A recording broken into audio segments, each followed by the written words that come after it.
Right, so now carrying on then, once you finish the reconciliation note, you'll then move into operations. And the first thing is your answer from your note will move into the actual cash flow.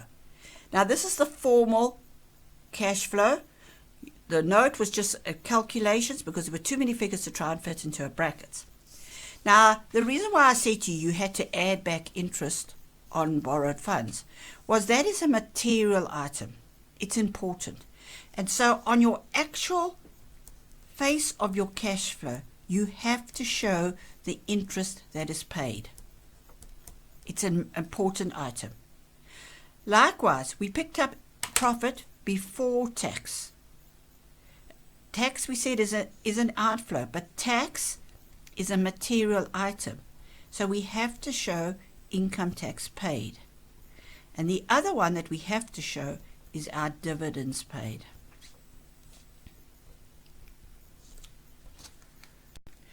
Now the only thing we've been given with interest was in our income statement we had our interest expense. We added it back because we wanted to counteract it from what had happened in the income statement. We wanted to reverse it. And so now we bring the interest paid in because we have to show it.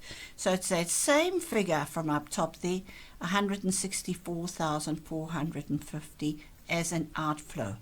And please, I want you to take note of these brackets. They are extremely important in the cash flow. You're going to penalize yourself. You won't get your full marks if you do not show brackets.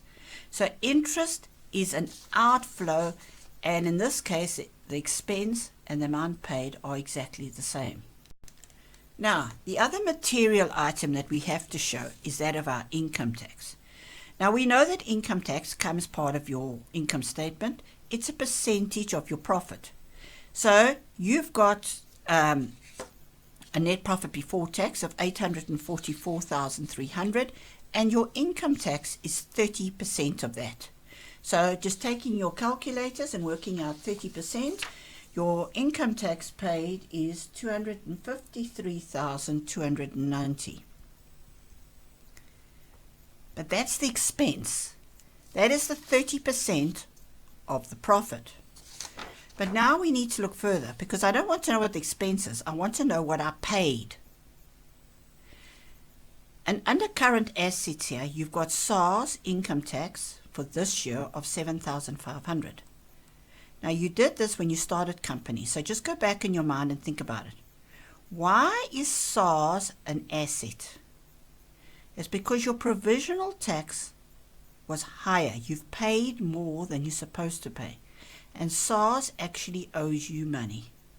And because SARS owes you money, therefore, you haven't only paid, in other words, out of your bank account is not only the expense for this year, you have also paid on another 7,500. So you're going to have to add that on. That's why it's an asset. You've overpaid. But looking back here, if you look at the beginning of the year, SARS was a liability. That means it was an expense for last year, but you hadn't paid it last year. You're only going to pay it this year. And how do you know you've paid it? Well, the first lot of tax would have gone to pay the old ones. So that 7750 that was owing from last year would also have been paid this year. Now please take note, many learners try and learn when to plus and when to minus, and you're actually going to get yourself confused.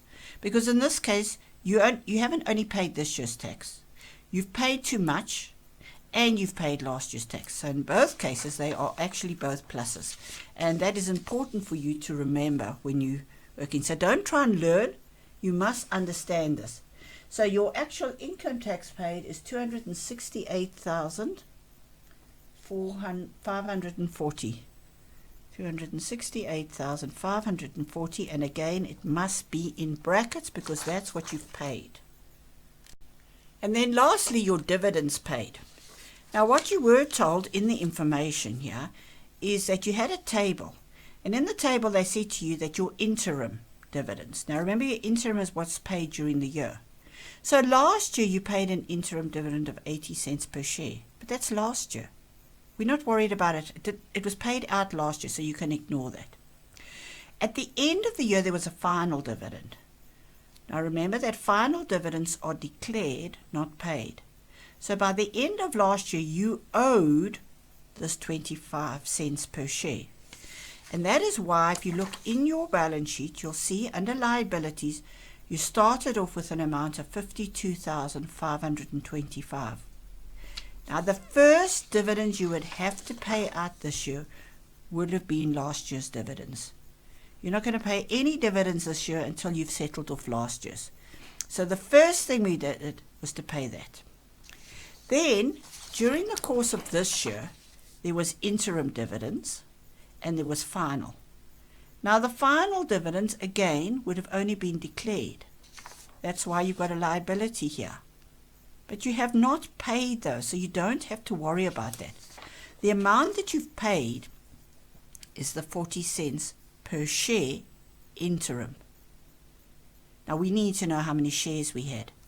And we were told, and we've already referred to it, that there were additional shares sold during the course of the year, but these people did not get interim. And although there was a buyback of shares, these were later in the year. So if you look back at your balance sheet, at the beginning of the year you had 1,050,500. You did sell some more shares and you did buy back shares. That's why it's changed at the end, by the end of the year. But the interim dividends were paid before there were additional shares and before you repurchased. So that figure there divided by 5 rand will tell you how many shares you've actually got. And so your interim dividends then was to pay out, there was 210,100, and those interim dividends, we were told, was 40 cents a share. And so we paid an amount of 84,000 for interim dividends for this year. So the dividends paid, what went out in cash, was last year's dividends and this year's interim dividend. And so we've paid an amount of 136,525. We've paid it, so again it must be in brackets. And so to finish off, you had 906,000 came in from your note. You've paid out interest, you've paid out income tax, you've paid out dividends, and you are left with 337,205. And that's very important for businesses if they want to be sustainable into the future, that figure must be positive. No business can sustain itself into the future if there's a negative situation here. For a short period of time, and when you're first setting up maybe, but not in the long term.